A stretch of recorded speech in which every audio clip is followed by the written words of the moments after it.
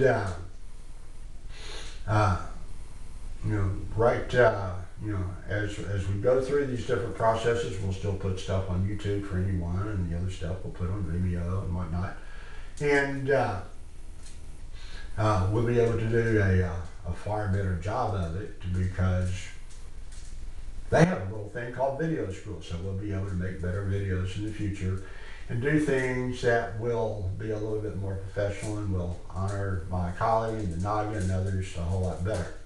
In the process of doing this stuff, without doing stuff with clothes on, shirts, whatever and whatnot, you'll see a few things fairly continuously, like those of you who've done your advanced initiation and stuff, one of the things to talk about is the wrist mala and stuff that we wear, and this is mine. And then there's also this, and this is jade, and this is a skull carved from human bone. And the counterpart to this is owned by Raven Mahakali, our dragon mother. She wears hers, I wear mine. This is one of the ways we always keep our energy tied together. So you see these things along the way. Some things won't change. These will basically be here. Different malas, different things like that. You'll see those and whatnot. But as we go through things, we will do more and more to actual show the actual ritual work and do the ritual work so that you receive the blessings every time you see it. And as I said, we will start with the Mahakali Bliss Diksha.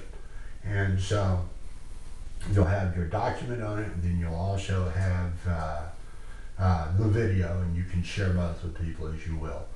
So anyway, this is it for now, and I'm going to get this uploaded and get it out, and hopefully you'll have it tonight. And if not, we'll certainly get it to you tomorrow. Jai Ma Kali.